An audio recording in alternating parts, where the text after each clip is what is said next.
Students, आज हम sets चालू करने वाले हैं। हालांकि ये पहला एक्सरसाइज है, लेकिन हमने 2-4 चैप्टर्स क्लास 11 के पहले ही करा दिया, सेट्स को छोड़ दिया था। अब तक तो हो सकता है आप लोगों को स्कूल में सेट्स के बारे में पढ़ाया जा चुका होगा और आप लोगों को थोड़ा बहुत अंदाज हो गया होगा कि सेट्स होता क्या है।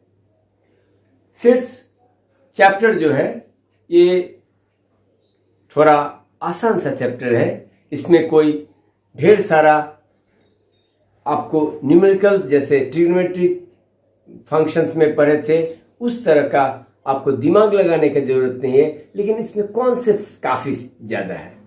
कॉन्सेप्ट्स काफी ज्यादा है, इसके लिए कुछ बच्चे सेट्स को थोड़ा हल्के में लेते हैं, सोचते हैं कि चलो ये हो जाएगा, ये आसान सा चैप्टर है, ये इम्पोर्टेंट नहीं है।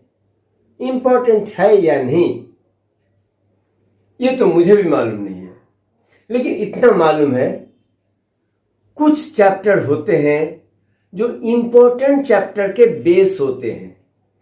जो इम्पोर्टेंट चैप्टर के बेस होते हैं, तो अब सेट भी एक ऐसा ही चैप्टर है जो काफी सारे इंपॉर्टेंट चैप्टर्स के बेस है। अगर सेट्स को आप अच्छी तरह से नहीं समझेंगे तो वो चैप्टर्स भी आपको समझने में दिक्कत आने वाली है। तो आप समझिए, अब सेट्स का चैप्टर जो है वो आपके लिए इंपॉर्टेंट है या नहीं। ऑब्वियसली है। तो आपको लग रहा है कि ठीक है सर, बताइए व्हाट इज ए सेट। चलिए, ये सेट्स जो चैप्टर है इसको हम 4 लेक्चर में कंप्लीट करेंगे। तो this is my set of lectures equal to इसमें हमारा लेक्चर 1 होने वाला है, लेक्चर 2 होने वाला है, लेक्चर 3 और लेक्चर 4। ये जो हम सेट ऑफ लेक्चर्स 4 वीडियोस में बनाएंगे। पहला लेक्चर 1 नाम देंगे, सेकंड का लेक्चर 2 नाम देंगे, थर्ड का लेक्चर 3 और फोर्थ का लेक्चर 4। और आज मेरा ये लेक्चर 1 होने वाला है। This is the one of the lectures of my set of the lectures. ये जो सेट का लेक्चर्स है, इसमें आज मेरा पहला लेक्चर है। इस तरह का और भी 3 लेक्चर्स होगा और चारों लेक्चर्स अलग अलग होंगे।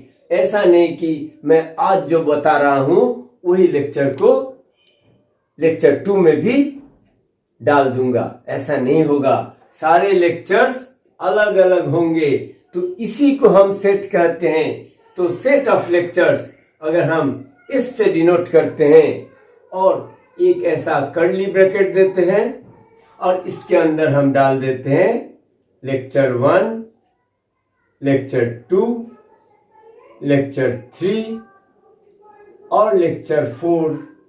तो ये हमारा सेट का रिप्रेजेंटेशन हो गया। सेट को इसी तरह से रिप्रेजेंट करते हैं। आप कोई अगर समझ जाए, अच्छा इस तरह का सेट होता है, तब फिर आप जब पढ़ते हैं set is a collection of well defined objects. Set is a collection of well defined objects. हाँ, इसीलिए हमने कहा लेक्चर 1, लेक्चर 2, लेक्चर 3, लेक्चर 4 चारों जो इस सेट में है वो चारों अलग अलग होने वाले हैं, दोनों कोई रिपीट नहीं होने वाले हैं। अब ये जो कर्ली ब्रैकेट के अंदर आपने देख रहे हैं चार चीजों को, लेक्चर 1, लेक्चर 2, लेक्चर 3, लेक्चर 4 को कॉमा से हमने सेपरेट किया। यानी कि इसका मतलब है lecture 1 is a member of whole set, lecture 2 is also one member of whole set and lecture 3 and lecture 4। So ये जो मेंबर है इसे हम इस तरह से डिनोट करते हैं। Lecture 1 is a member of set S. Lecture 1 is a member of set S, यानी कि रीजन इसको एलिमेंट भी कहते हैं। Lecture 1 is an element of set S, और एलिमेंट और इसे मेंबर भी कह सकते हैं। सो इसे this is a Greek word, it is epsilon, known as epsilon. तो इसे हम एलिमेंट कह सकते हैं। That means lecture 1 belongs to S. Belongs to S ये भी लिखा रहता है। Lecture 1 is belongs to S, यानी कि it is a member of S और it is an element of S, किसी भी तरह से आप कहिए। तो हम अब समझ गए हैं कि अगर किसी भी सेट को हम एक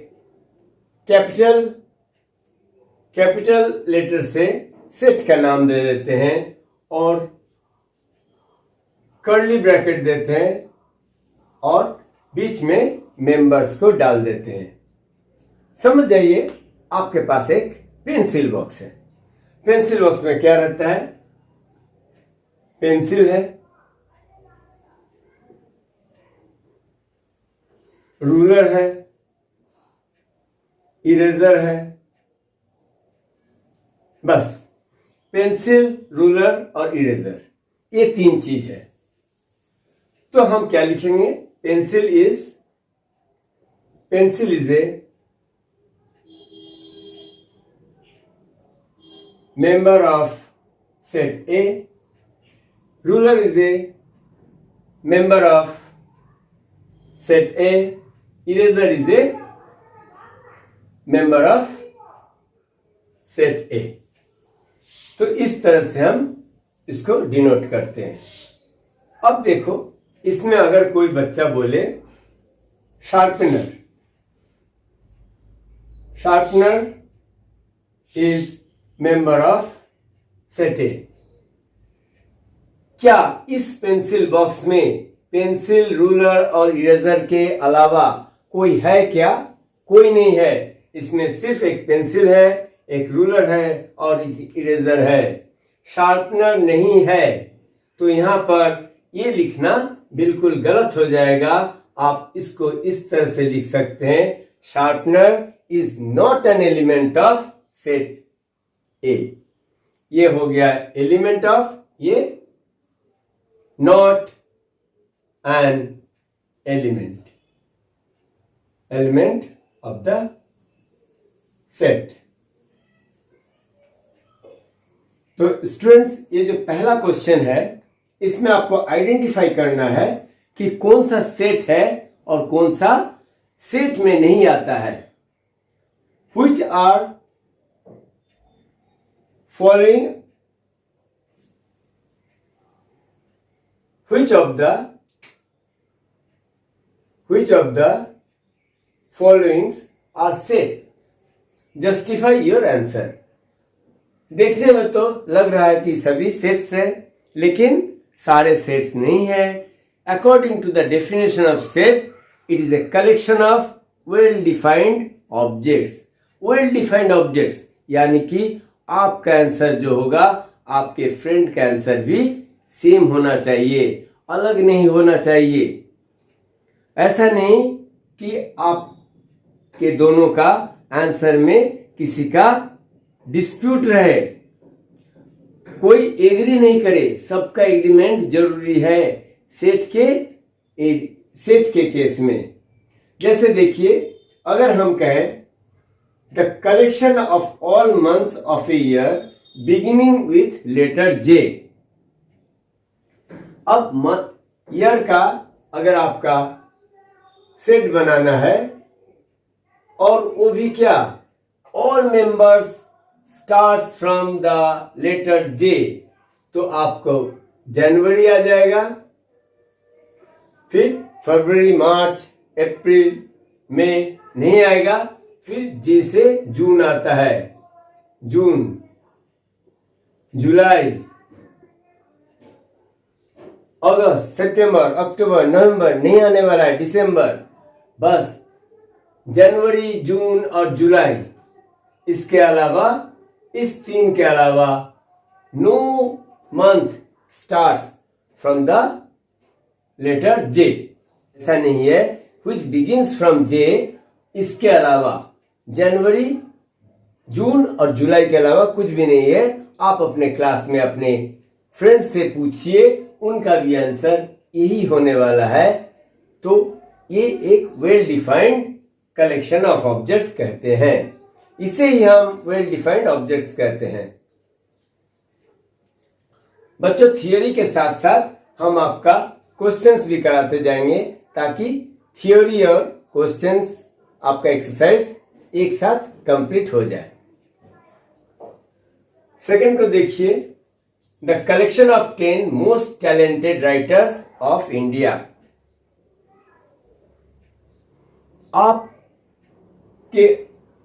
आपके अकॉर्डिंग कुछ writers of India are the best, लेकिन आपके ही पास में जो बैठे हैं स्टूडेंट्स, हो सकता है वो आपसे एग्री नहीं करता हो। उसके लिए आपके लिए कोई 10 राइटर है, ए बी सी डी, इस तरह से 3 राइटर है, और उनके लिए कुछ एक्स वाई जेड इस तरह का राइटर वो पसंद करते हैं। क्योंकि राइटर, बेस्ट राइटर क्या होने वाला है, ये आपके पर्सनल ओपिनियन पर है। इसका कोई एक मेजरमेंट नहीं है, किसे आप बेस्ट बोलेंगे और किसे आप बेस्ट नहीं बोलेंगे। तो the collection of 10 most talented writers, हो सकता है आपके लिए ए बी सी ए इस तरह का कुछ राइटर्स है जो वेरी टैलेंटेड, लेकिन आपके दूसरे मित्रों के लिए कोई एक्स वाई जेड इस तरह का कोई दूसरे लोगों को वो टैलेंटेड राइटर मानते हैं। तो इस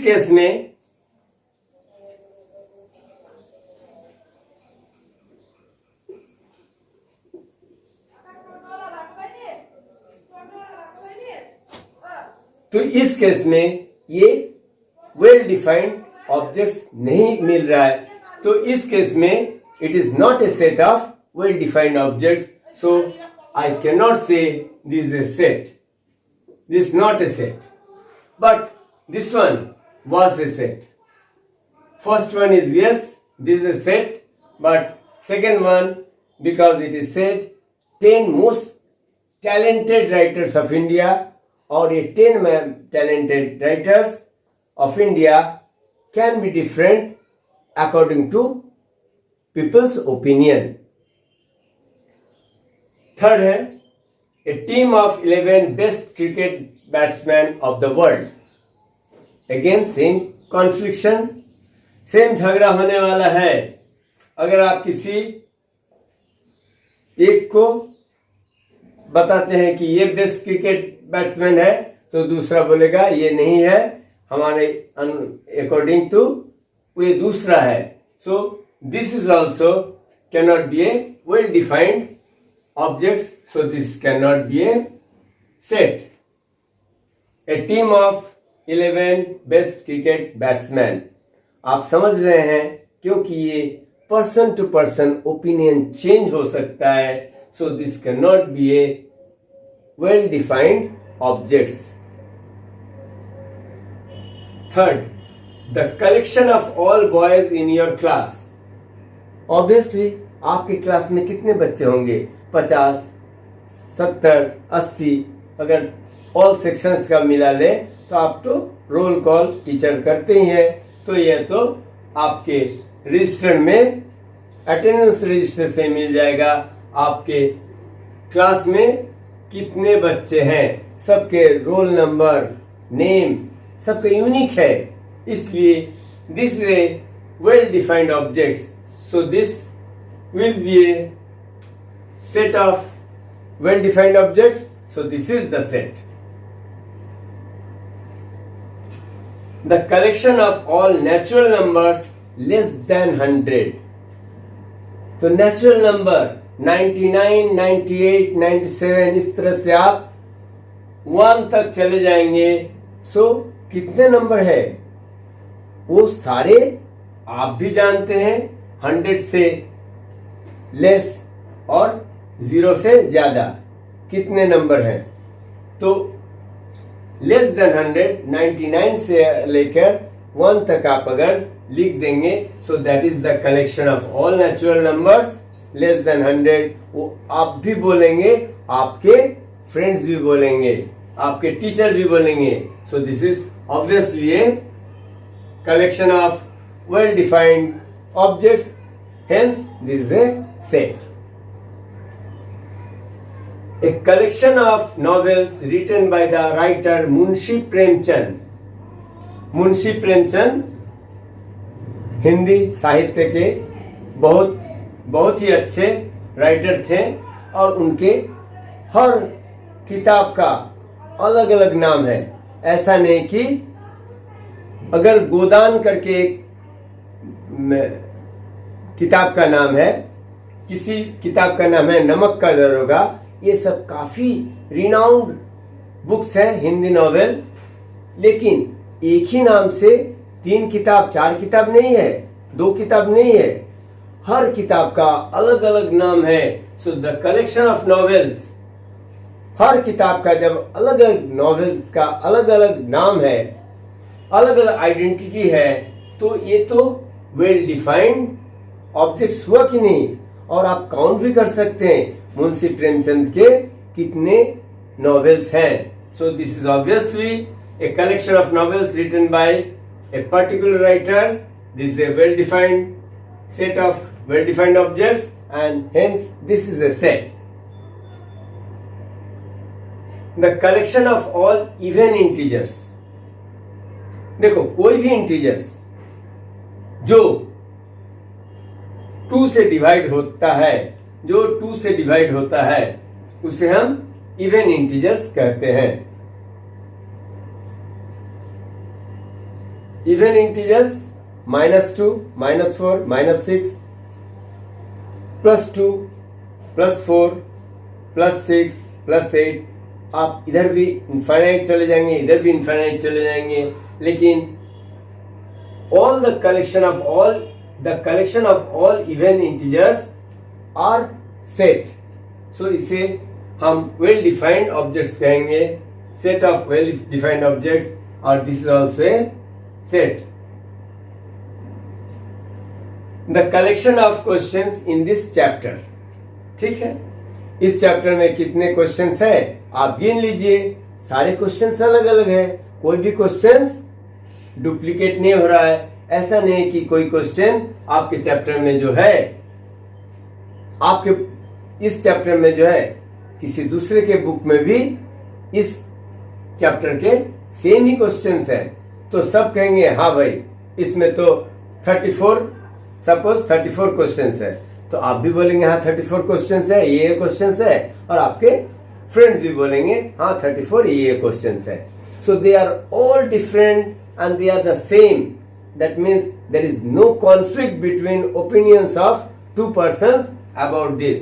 So collections of questions in this chapter is a collection of well defined objects, and this is a set. इस क्वेश्चन का लास्ट है a collection of most dangerous animals of the world. Most dangerous animals. अब ये most dangerous क्या है, ये तो person to person depends करता है, ये परसेप्शन पर है। एक छोटी लड़की तो कॉकरोच से डरती है, तो कोई छिपकली से डरती है, अब कोई बिल्ली से डरता है, तो उसके लिए कॉकरोच ही हो गया मोस्ट डेंजरस एनिमल। लेकिन आप कहेंगे हाँ cockroach is not the most dangerous animal. इसलिए ये collection of most dangerous animals of the world again it depends on the perception of the person and it cannot be a set. इस question से आपको ये मालूम चल रहा है कि set is a collection of well defined objects. इसका क्या मतलब है, ये काफी इंपॉर्टेंट है ये आपको फील देने के लिए कि सेट का डेफिनेशन क्या है। It is a collection of well defined objects. Well defined objects मतलब जो आप भी कहेंगे और हर कोई कहेगा हाँ ये सही है।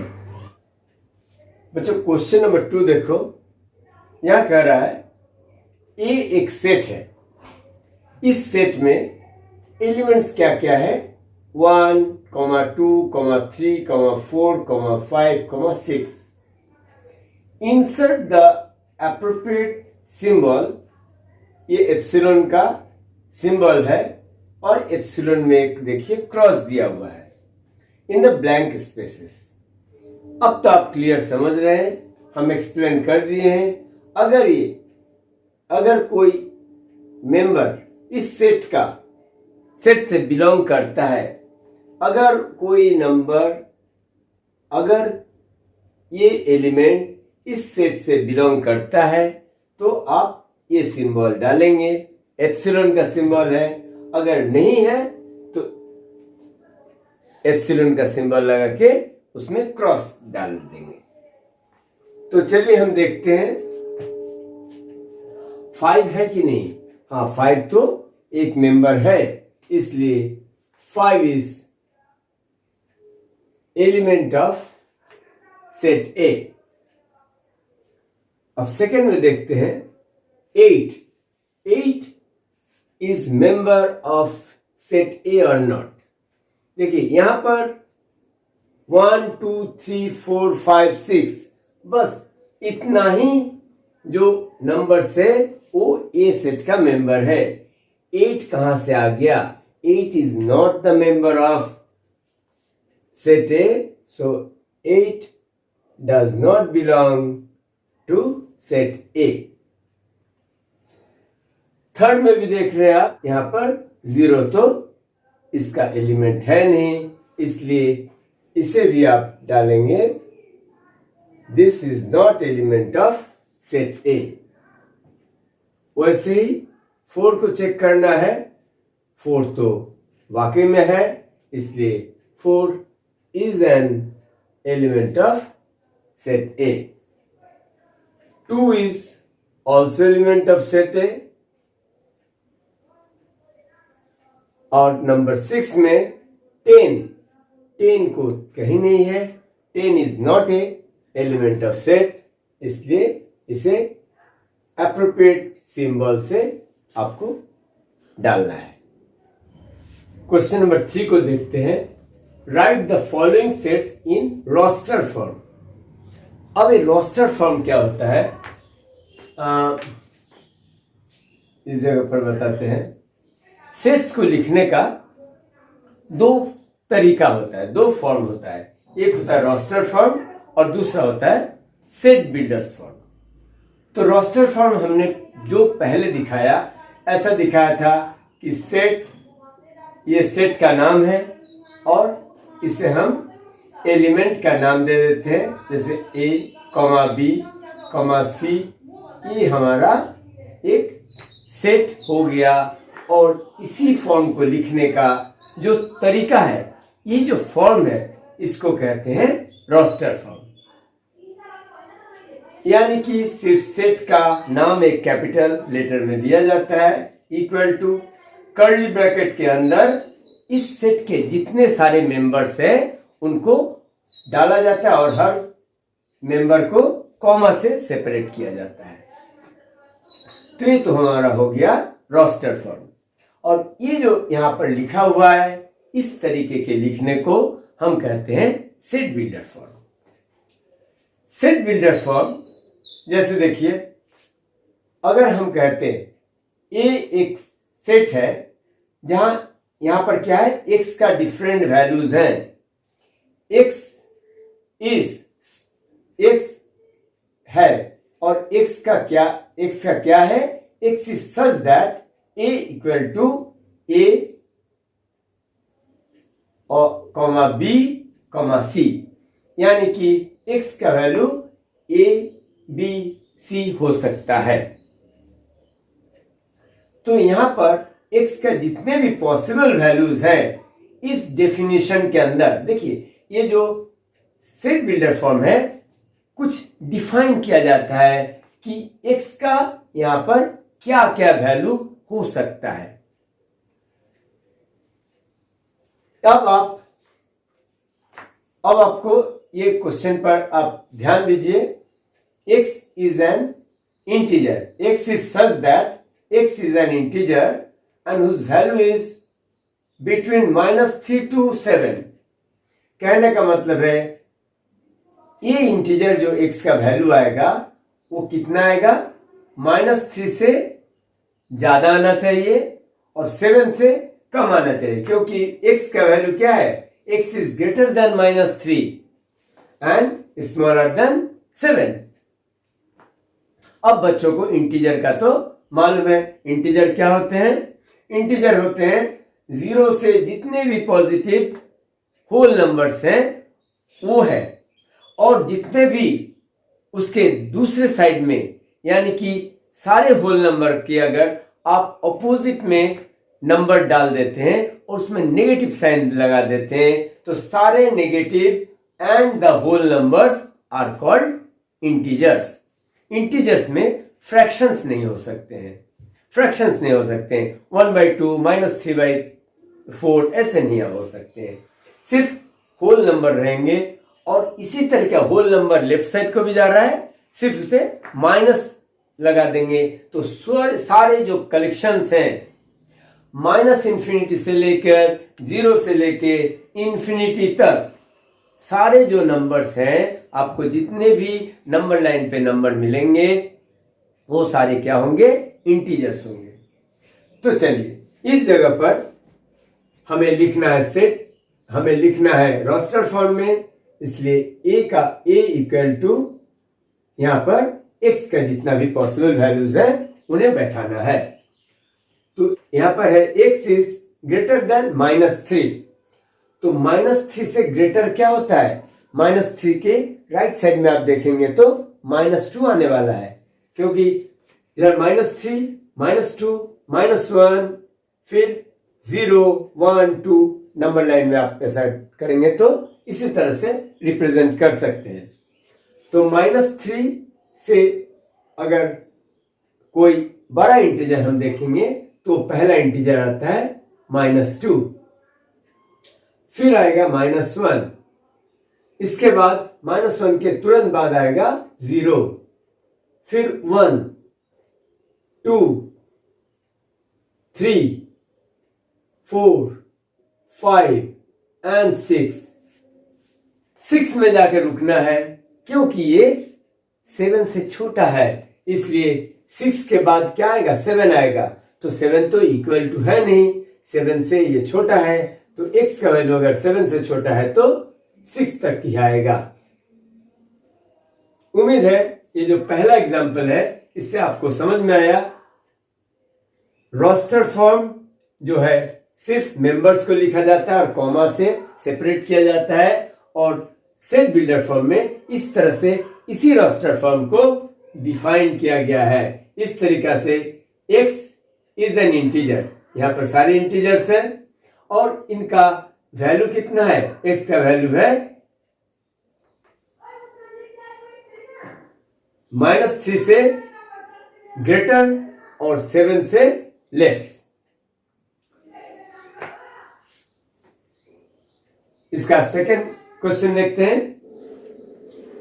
x is such that x is a natural number, ये नेचुरल नंबर है और लेस देन 6 है। नेचुरल नंबर हमें मालूम है 1 2 3 4 5 6 7 8 ऐसे होते हैं, तो हमें इसी तरह रोस्टर फॉर्म में लिख देना है 1 2 3 4, कहां तक लिखना है, 5 तक लिखना है। और ये क्यों लिखना है, क्योंकि ये जो नंबर है ये 6 से कम है, तो 6 से कम 5 ही होगा। सो 1 2 3 4 5 इसका एलिमेंट्स बन गए। अब थर्ड थोड़ा इंटरेस्टिंग है। x is A 2 digit number. 2 digit number आपको मालूम चल रहा है 10 से लेके 99 तक 2 डिजिट नंबर होता है। 10 से लेकर 99 तक 2 डिजिट नंबर होते हैं। सो ये 2 डिजिट नंबर है such that the sum of its digits is 8. Sum of its digit is 8. तो हमारा डिजिट क्या क्या आते हैं 1 2 3 4 5 6 7 8 9 और 0 भी आता है। 0 भी एक डिजिट है। सो 8 plus 0 8 and so the number is 80.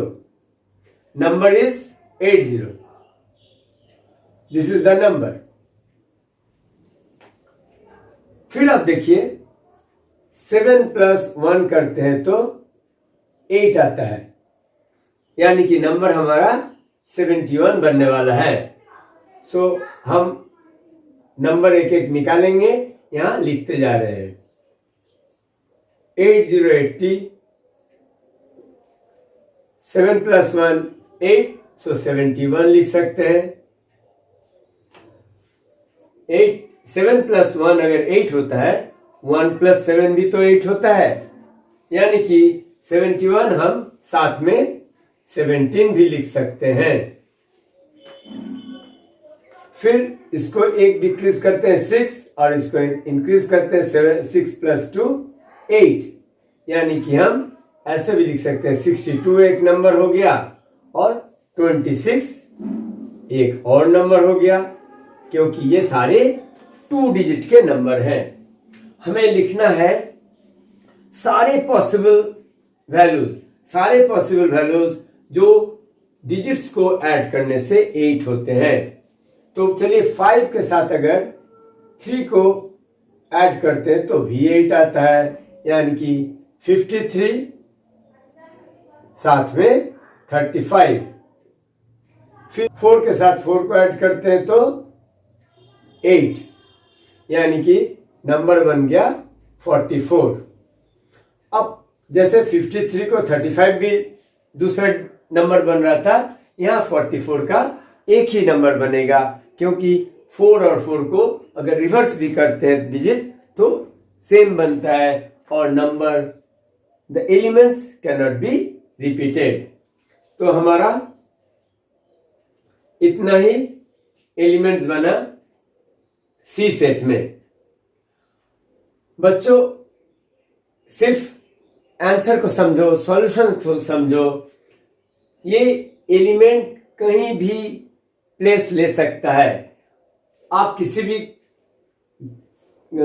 भी बुक में देखेंगे, हो सकता है आपका ये आंसर रहेगा 26, फिर 35, फिर 44, इस तरह से लिखा रह सकता है। लेकिन इतने सारे पॉसिबल सारे एलिमेंट्स रहने चाहिए। एलिमेंट्स का ऑर्डर ये फर्स्ट प्लेस में लिखेंगे कि थर्ड प्लेस में लिखेंगे, ये सेट के मामले में मैटर नहीं करता। आप कहीं भी लिखिए, लेकिन that element must exist in the whole set. फिर हम डी को देखते हैं। D is a set where x is such that x is a prime number।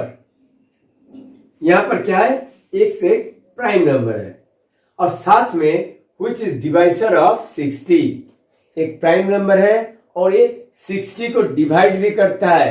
Divisor of 60, ये डिवाइड करता है 60 को, यानी कि 60 को जब उस नंबर से डिवाइड होता है तो रिमाइंडर 0 रहता है। तो हमें मालूम है प्राइम नंबर क्या क्या होते हैं, 2, 3, 5, 7, 11, 13, 17, 19 वगैरह वगैरह। तो पहले देखते हैं 2 से। हाँ, 2 से 60 क्या डिवाइड होता है? होता है। 32 ज़ा 60। सो हम डी का फर्स्ट वैल्यू 2 लिख सकते हैं। 3 भी प्राइम नंबर है, इसलिए 3 भी देख रहे हैं। 3 60 का फैक्टर है, इसलिए 3 से भी 60 डिवाइड होगा, सो 3 को भी हम लिख सकते हैं। 5 इज ऑल्सो डिवाइजर ऑफ 60, क्योंकि 5 12 जा 60, इसलिए 5 भी यहां पर आ जाएगा। अब देखते हैं 7। नहीं, 7 से तो 60 डिवाइड हो नहीं सकता है। 11 भी नहीं, 13 भी नहीं, 17 भी, 19 भी नहीं। तो आप देख रहे हैं 2 3 5 के अलावा ऐसा कोई नंबर नहीं है जो 60 को डिवाइड करता है। इसका आप इस तरह से समझ सकते हैं, 60 का अगर प्राइम फैक्टरेशन करते हैं, 2 से 30, फिर 2 से 15, फिर 3 से 5, 2 3 5 के अलावा 60 को कोई भी डिवाइड नहीं कर सकता। तो इसका प्राइम फैक्टरेशन कर लीजिए, आपको मालूम चल जाएगा 2 3 5 इस सेट में आने वाला है, इसके अलावा कोई नंबर नहीं आएगा। ठीक है, आगे देखते हैं। ई में लिखा हुआ है the set of all letters in the word trigonometry. ये ट्रिगोनोमेट्री जो वर्ड है, इसमें कौन कौन से एलिमेंट हैं, तो इसे लिखना हमें रोस्टर फॉर्म में। तो टी तो एक इसका मेंबर है, टी लिखिए, कॉमा दे दीजिए, फिर आर लिखिए, कॉमा दीजिए, आई। इस तरह से हमें सारे लेटर्स को लिखना है। एन, फिर ओ। लेकिन जब ओ आ रहा है तो आप देख रहे हैं ओ ऑलरेडी यहां पर प्रेजेंट है। इसी का ध्यान रखना है स्टूडेंट्स। सेट में कोई भी एलिमेंट रिपीट नहीं होगा। एक बार ओ आने के बाद ये ओ आप नहीं लिख सकते, क्योंकि एलिमेंट डजंट रिपीट। तो एन, इसके बाद एम है, तो एम भी यहां पर आप लिखेंगे। ई है, ई को भी आप लिखेंगे। सिर्फ ध्यान देना है कोई लेटर रिपीट नहीं होना चाहिए। फिर टी है, टी ऑलरेडी यहां आ चुका है। फिर आर है, आर भी यहां पर आ चुका है। फिर लास्ट में वाई है, वाई यहां पर नहीं है, इसलिए वाई को आप लिखेंगे और इस तरह से कर्ली ब्रैकेट से सेट को बंद करेंगे। यहां पर इसी का आपको ध्यान देना है, जो लेटर रिपीट हो रहे हैं उसे आपको दोबारा नहीं लिखना है, क्योंकि element doesn't repeat in A set. जब आप ये समझ गए हैं तो ये तो एफ जो सेट है आप खुद से भी अब समझ सकते हैं। एफ क्या है? एफ को रोस्टर फॉर्म में हम लिखेंगे BETTER, बेटर। इसमें देखिए ई 2 बार रिपीट हो रहा है और टी 2 बार रिपीट हो रहा है, यानी कि इसमें हम बी तो लिखेंगे लेकिन ई को एक ही बार लिखेंगे। टी 2 बार है लेकिन टी को एक बार लिखेंगे और आर को एक बार लिखेंगे। जो लेटर्स रिपीट हो रहे हैं, समझ लीजिए रिपीट हो रहा है, इसे एक ही बार लिखना है। टी रिपीट हो रहा है, इसे एक ही बार लिखना है। तो क्या बन गया? BTER। देखिए BTER लिखिए या BETR लिखिए। बार बार कहने का मतलब यही है, अगर कोई एलिमेंट्स को कहीं भी लिखे, किसी भी ऑर्डर में लिखे चलेगा, बिल्कुल सही है। सिर्फ सारे एलिमेंट्स सेट के अंदर रहना चाहिए। होप आपको रोस्टर फॉर्म और सेट बिल्डर फॉर्म किस तरह से लिखा जाता है आपको थोड़ा सा आइडिया मिल गया। क्वेश्चन नंबर 3 में बच्चों जो आपने किया था वो सेट बिल्डर फॉर्म में दिया हुआ था, आपने किया था उसको रोस्टर फॉर्म में।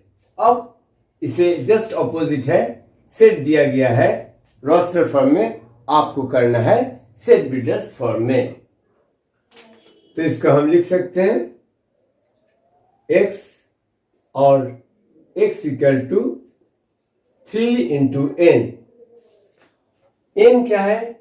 n है 1 हो सकता है, 2 हो सकता है, 3 हो सकता है, 4 हो सकता है। सो n is greater than or equal to 1 but smaller than or equal to 4। ऐसा हमने क्यों लिखा? क्योंकि n का वैल्यू अगर 4 है तो 3 4 जा 12, जो हमें इस एलिमेंट को सेटिस्फाई करता है। लेकिन 4 से अगर 4 से ज्यादा होता है 5, तो क्या है सेटिस्फाई करता है? 3 5 जा 15, 15 तो यहां है नहीं, इसलिए n का वैल्यू क्या होगा? 1 से बड़ा और इक्वल टू, और 4 से छोटा और इक्वल टू। ये greater than and smaller than देने का साइन है। ये हम जब इनइक्वालिटी का चैप्टर पढ़ेंगे तो और भी डिटेल में इस इनइक्वेशन का जो सिंबल्स है इसके बारे में चर्चा करेंगे।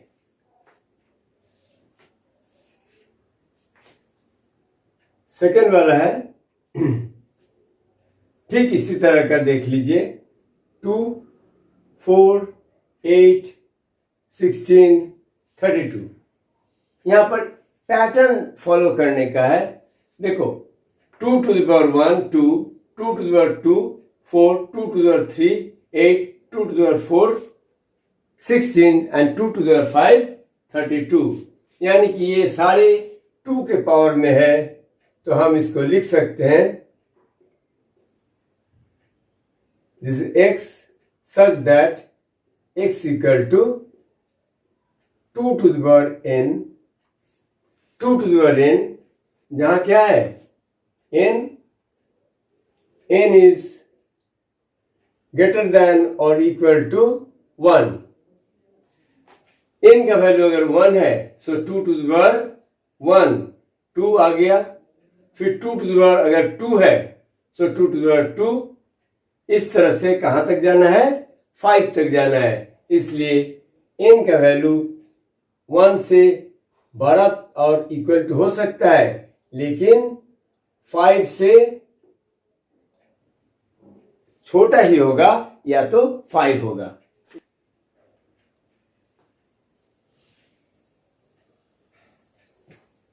नंबर 3 को देखते हैं।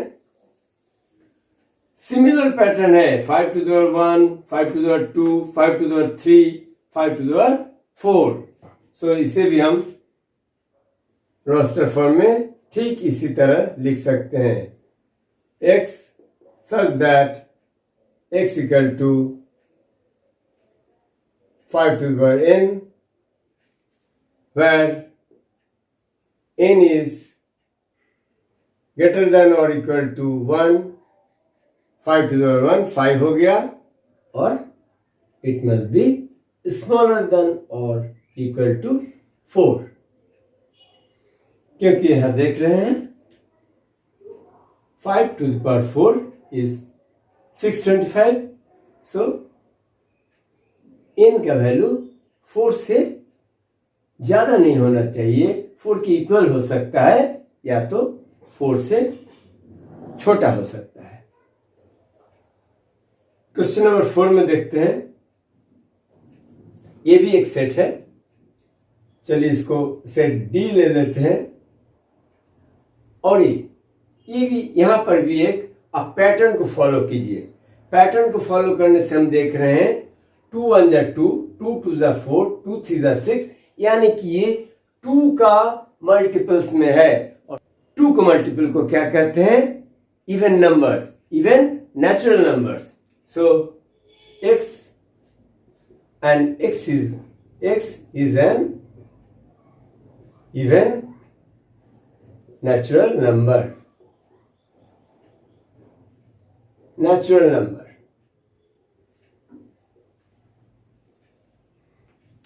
ये आपका सेट बिल्डर फॉर्म में हो गया। चलिए नंबर 6 को देखते हैं। क्वेश्चन नंबर 4 का लास्ट ऑप्शन है।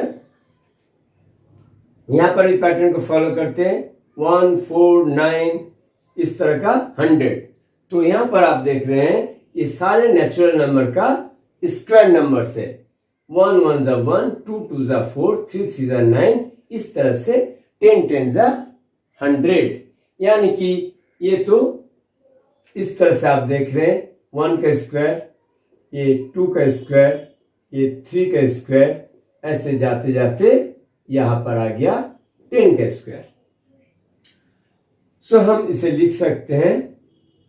चलिए इसको ई ले लेते हैं, सेट का नाम दे दिया ई, और ये ऐसा एक्स है जहां पर एक्स का वैल्यू क्या आने वाला है, x is such that x equal to n to the power 2, n का square, where n is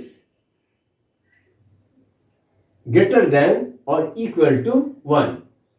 n का क्या है, स्टार्टिंग वैल्यू है 1, तो 1 तो हो सकता है लेकिन 1 से ज्यादा भी हो सकता है। n इक्वल टू और greater than 1 but must be equal to और लेस देन 10, तभी तो बनेगा 10 to the power 2 equal to 100। So x and x is such that x equal to n square, where n is greater than or equal to 1 or less than or equal to 10। बच्चों question number 5 में move करते हैं। List all the elements of the following sets. यहां पर देखिए, यहां पर क्या दिया हुआ है, यहां पर हमें सेट बिल्डर फॉर्म में दिया हुआ है और इसे हमको रोस्टर फॉर्म में लिखना है। घुमा फिरा के बात वही है, list all the elements of the following sets. तो यहां करना क्या है, यहां पर रोस्टर फॉर्म में जो एलिमेंट्स है उसको लिखना है। तो अब तो आप समझ रहे हैं, ऑड नेचुरल नंबर है तो क्या होगा, ऑड नेचुरल नंबर 1, फिर 3, 5, 7 इस तरह से चलता चलेगा। आप 1 3 5 2 3 लिखिए, उसके बाद कॉमा देके डॉट डॉट डॉट डॉट दे दीजिए, यानी कि इसी पैटर्न को फॉलो करेगा। x is an odd natural numbers. ठीक है। सेकंड थोड़ा इंटरेस्टिंग है। x is an integer where x is greater than -1/2 but less than 9/2। अब आप इसको अगर नंबर लाइन पे देख लेते हैं तो x इधर क्या है 0.5 -0.5 और इधर है, इधर कहीं है 4.5। तो अब आप समझ रहे हैं कि -1/2 यहां पर -1 होने वाला है, यानी कि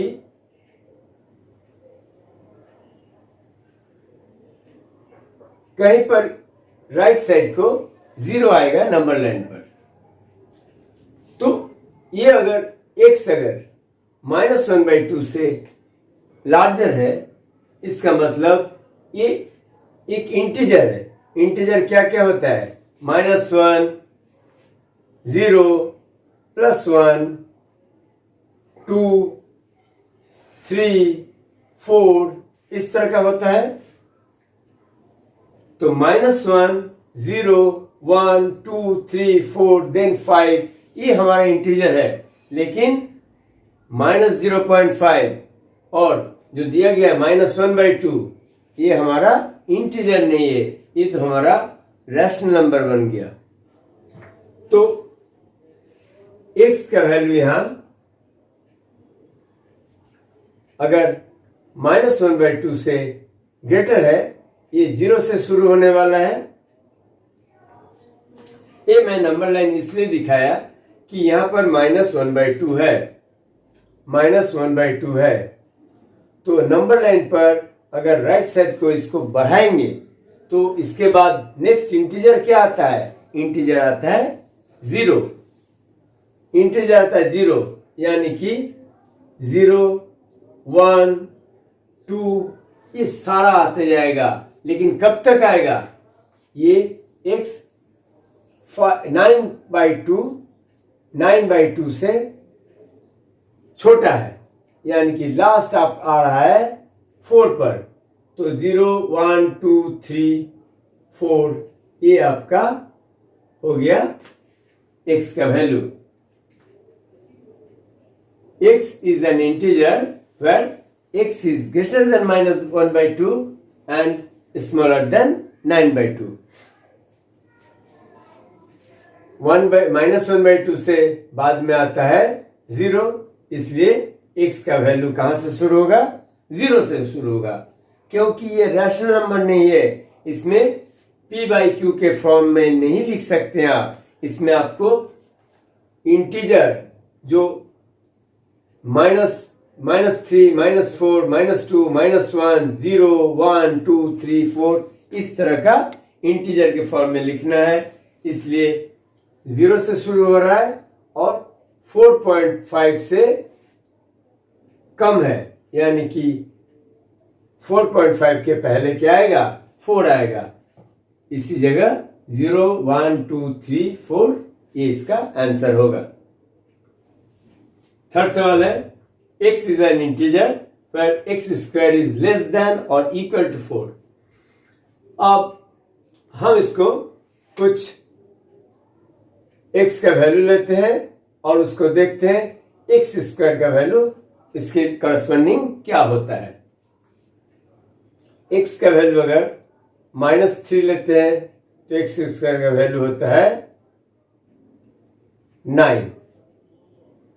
x का वैल्यू अगर 3 लेते हैं तो x स्क्वायर का वैल्यू आता है 9।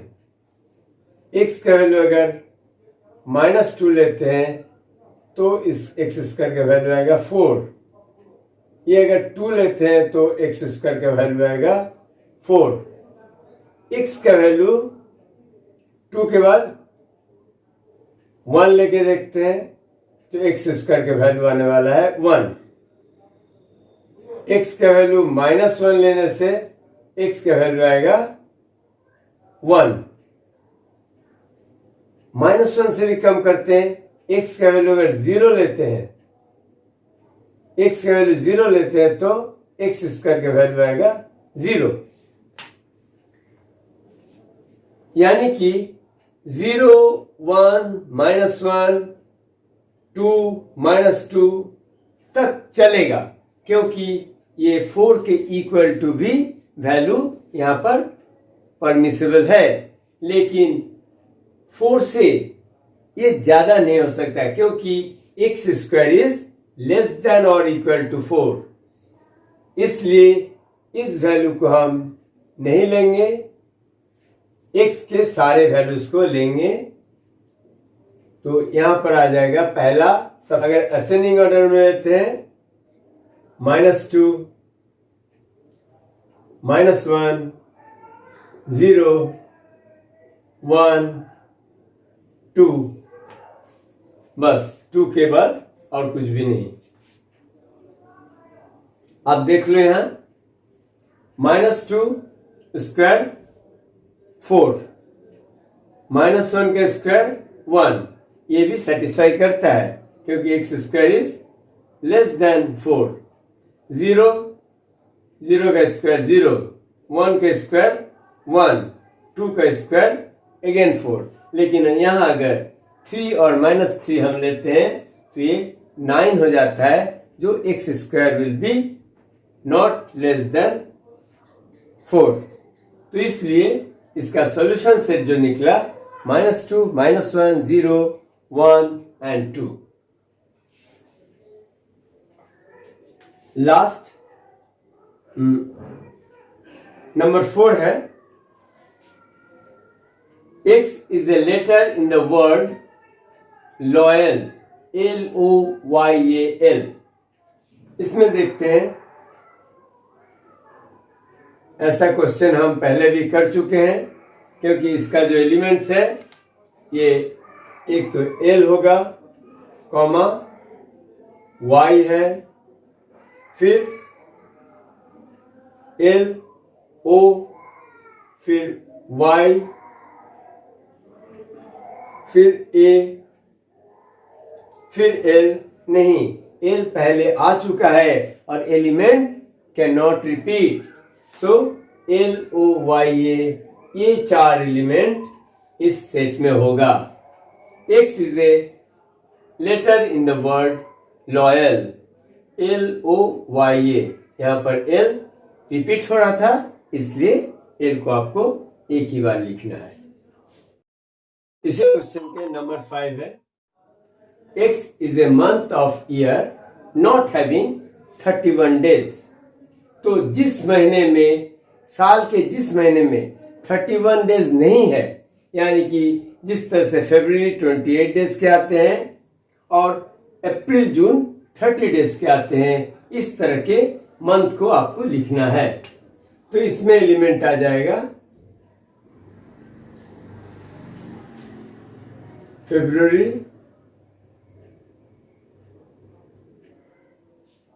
अप्रैल, जून, सितंबर एंड नवंबर।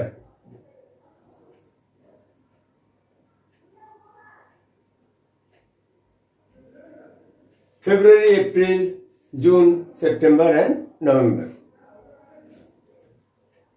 इस क्वेश्चन का लास्ट है एफ में, एफ सेट है जिसमें X is A consonant in English alphabet which precedes K।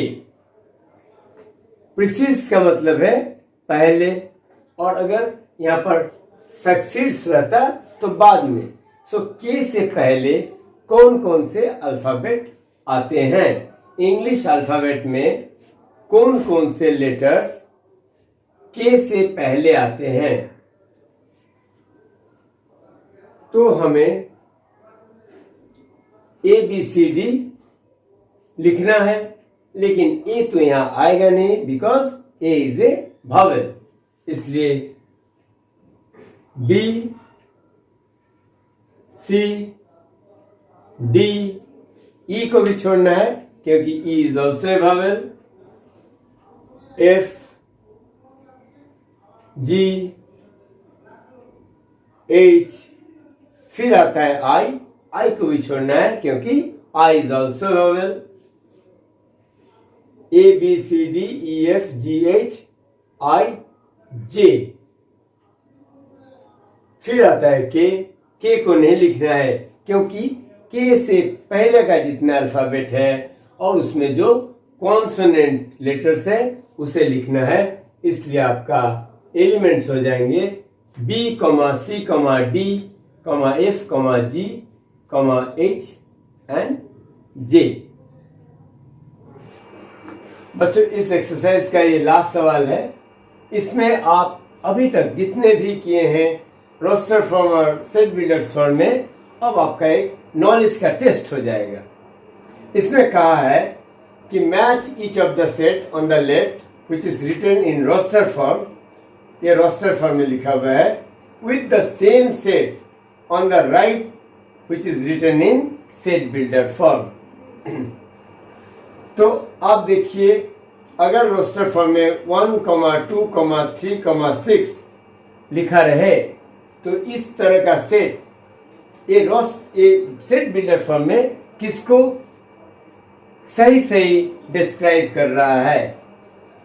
X is a prime number and divisor of 6। देखिए यहां पर डिवाइसर ऑफ 6, ये तो डिवाइसर ऑफ 6 सारा है, लेकिन 1 is not a prime number, so 1 के साथ ए मैच नहीं करेगा। x is an odd natural number, तो ये तो ऑड है नहीं, 2 भी इवन है और 6 भी इवन है, तो इसको भी हम रिजेक्ट कर सकते हैं। x is a natural number and divisor of 6, ये पकड़ा गया। देखिए 1 से 6 डिवाइड होता है, 2 से भी होता है, 3 से भी होता है, 6 भी होता है, and this are all natural numbers. So हम इसको 1 के साथ किसका मैचिंग हो रहा है? C का मैचिंग हो रहा है। 1 मैचेस टू C। अब यहां पर जो 2,3 था, ये देखिए A के साथ मैच हो रहा है, क्योंकि x is A prime number, 2 भी प्राइम नंबर है, 3 भी प्राइम नंबर है, एंड डिवाइजर ऑफ 6, और दोनों 6 को डिवाइड करता है। इसलिए हम इजीली लिख सकते हैं 2 matches to A, 2 matches to A।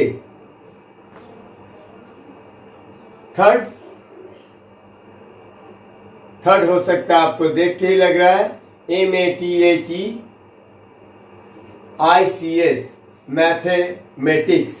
Mathematics, जिसमें सिर्फ MAT छूटा हुआ है, क्योंकि MAT यहाँ पर ऑलरेडी आ चुका है, इसलिए ये रिपीट नहीं होने का है। इसलिए ये तो मैथमेटिक्स,